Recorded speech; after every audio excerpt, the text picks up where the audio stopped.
से पूछ रही लगता कैसी है।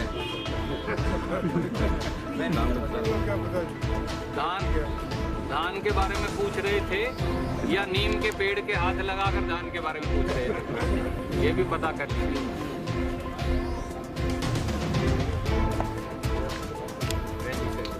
और उनके साथ राष्ट्रीय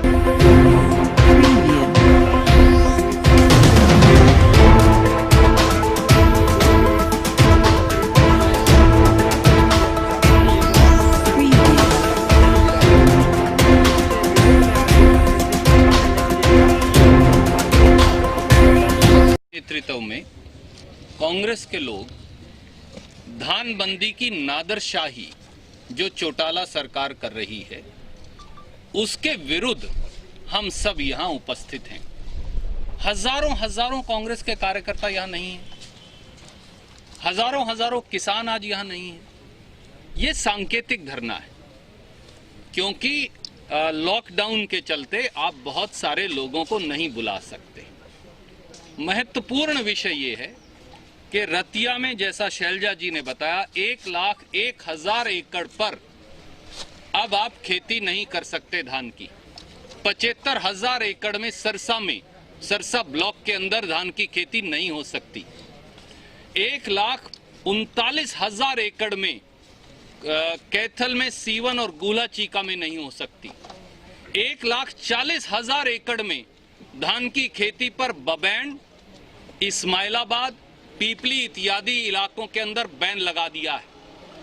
खट्टर साहब, दुष्यंत चौटाला जी, पीपली से लेकर सरसा तक अगर किसान धान की खेती कर ही नहीं सकता तो किसान रोजी रोटी खाएगा कैसे? और उप मुख्यमंत्री दुष्यंत चौटाला यहां आए, जैसा शैलजा जी ने कहा, वो झूठ की खेती करके चले गए, लोगों को बरगला और गुमराह करके चले गए। दुष्यंत चौटाला जी ने यहां आपकी मौजूदगी में कहा, आपने वो वीडियो चलाया कि खेती पर कोई प्रबंध नहीं। ये बहन जी दिखाएंगी आपको। तो ये 9 मई 2020 का आदेश क्या है? क्या इसमें दुष्यंत चौटाला जी और खट्टर साहब आज भी किसान को गुमराह कर रहे हैं, बरगला रहे हैं? ऊपर से कहते हैं हम आपका, अगर आपने धान उगाया तो हम आपका धान ही नहीं खरीदेंगे, जैसा शैलजा जी ने बताया। ये कहते हैं सब्सिडी खत्म कर लेंगे, कल आप किसान का सांस लेने का, जीने का अधिकार छीन लेंगे। ये तो अंग्रेज की सल्तनत ने नहीं किया, जमीन किसान की, उसके बाप दादा की मलकियत। खट्टर साहब और दुष्यंत चौटाला कौन होते हैं? नादरशाही तरीके से धानबंदी करने वाले। इसीलिए शैलजा जी के नेतृत्व में हरियाणा प्रदेश कांग्रेस कमेटी ने यह संकल्प लिया है।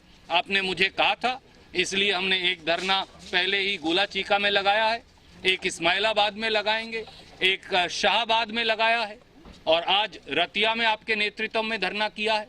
कांग्रेस पार्टी ने यह संकल्प लिया है आपके नेतृत्व में कि जब तक ये काला आदेश, किसान विरोधी 9 मई 2020 का आदेश वापस नहीं होगा, हम चैन से नहीं बैठेंगे। ये कांग्रेस का संकल्प है।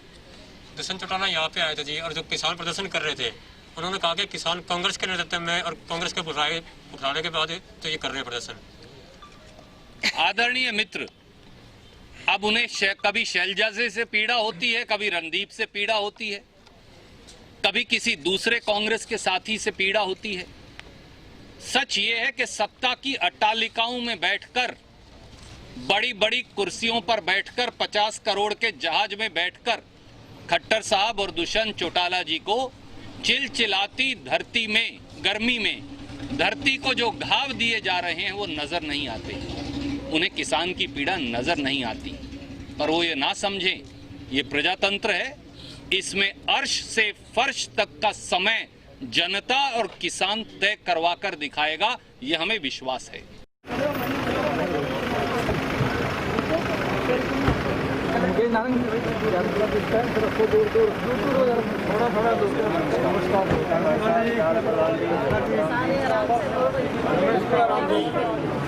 इस मकसद के लिए आए हैं सारे। नमस्ते कृष्णा जी, सारे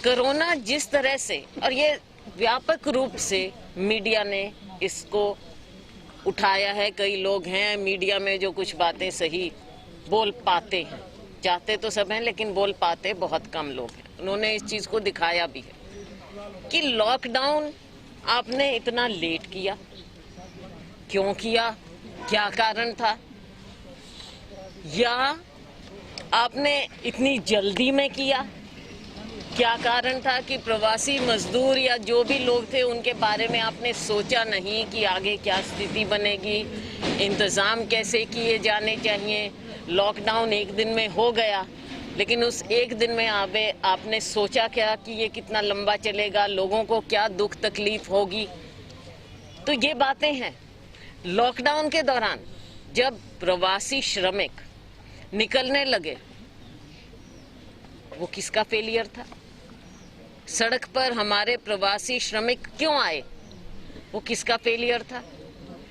ट्रेन चलाने की बात की, वो आज तक अरेंजमेंट ठीक से नहीं कर पाए हैं। ट्रेन निकलती है, जाना कहीं और है, पहुंच कहीं और रही है, कोई और ट्रेन ट्रैफिक है नहीं, लेकिन उसके बावजूद ट्रेनों का ये हाल हो रहा है। ट्रेन शुरू आपने की, जैसे तैसे की प्रेशर में आकर किराया लेने लगे आप तो इनसे। और जब माननीय अध्यक्षा श्रीमती सोनिया गांधी जी ने कहा कि आप इनसे पैसा मत लीजिए, ये पैसा देने की, किराया देने की स्थिति में नहीं है, और अगर आपको दिक्कत है तो आप हमें बताइए, कांग्रेस पार्टी इसमें सहयोग करने के लिए पूरी तरह से तैयार है। इन्होंने कहा नहीं, हम राज्य सरकार करेगी 15%, 85% रेलवे करता है, 15% हम करेंगे। उसके बावजूद हमने, हरियाणा कांग्रेस ने श्रीमती सोनिया गांधी जी के निर्देश पर, राहुल जी के निर्देश पर हमने पैसा देकर 40 लाख रुपया देकर सहयोग किया है। हर एक सहयोग कर सकता है, हर एक नागरिक सहयोग कर रहा है, अपने क्षमता के मुताबिक सभी सहयोग कर रहे हैं। ये नहीं कोई कह सकता कि सहयोग नहीं कर रहे, चाहे संस्थाएं हैं, चाहे नागरिक हैं, चाहे हमारे फ्रंटलाइन वॉरियर्स हैं जिनमें हमारे मीडिया के साथी भी हैं, पुलिस वाले हैं, डॉक्टर्स हैं, पैरामेडिक्स हैं, नर्स हैं, सफाई कर्मचारी हैं, सब अपने अपने ढंग से मेहनत कर रहे हैं, कोशिश कर रहे हैं कि जिसकी जितनी इमदाद हो सके करें। लेकिन ये स्थिति कैसे बनी? प्रवासी मजदूरों का आप हाल देख लीजिए। हरियाणा में कोई आप पॉलिसी नहीं ले पाए हैं, कोई पॉलिसी नहीं ला पाए हैं। हमारे जो मध्यम, निम्न, छोटा, लघु उद्योग है, अपने दुकानदार हैं, आज कारोबार ठप पड़ा है। आपने कह तो दिया कि तनख्वाह दो, 3 महीने की दो, लेकिन जिसकी अपनी कमाई नहीं है वो तनख्वाह के कैसे दे देगा? तो हर तरह से आज के दिन ऐसी दुखदाई हमारे दृश्य सामने आते हैं मीडिया के माध्यम से, सोशल मीडिया के माध्यम से। कैसे कैसे लोग, हमारे महिलाएं, बच्चे। मुजफ्फरपुर में हुआ है कि महिला बाहर ट्रेन से निकली, खड़े हो जाते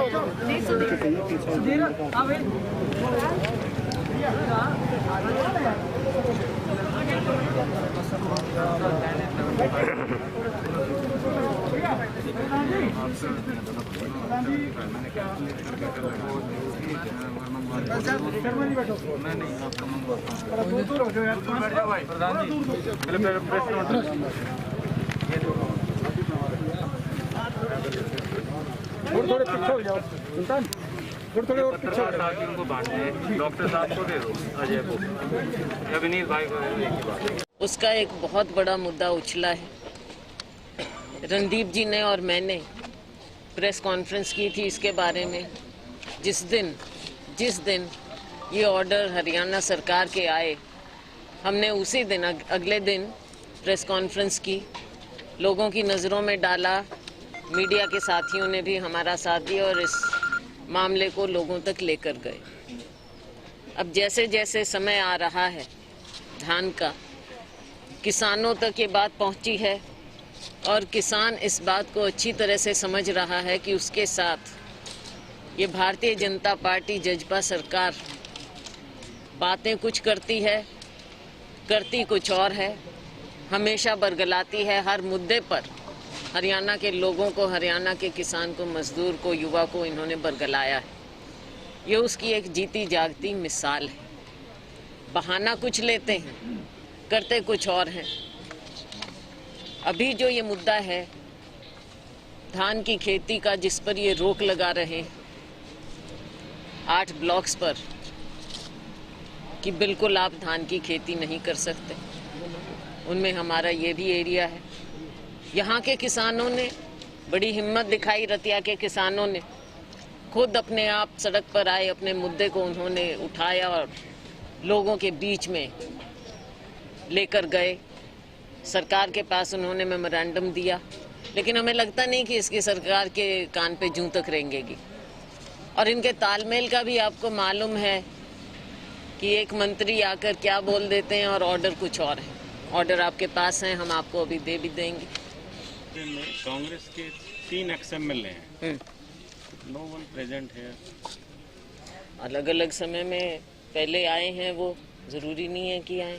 और ये तो आप उनसे पूछ लेना, अभी कांग्रेस मुद्दा उठा रही थी किसान का, उनसे पूछ लेना। कोई हो सकता है उनकी कोई मजबूरी हो, और वो कोई बात नहीं। बात ये है कि आज के दिन हम मुद्दा उठा रहे हैं और लोग इसमें जुड़ रहे हैं, और हम लोगों के मुद्दे के लिए यहाँ पर आए हैं।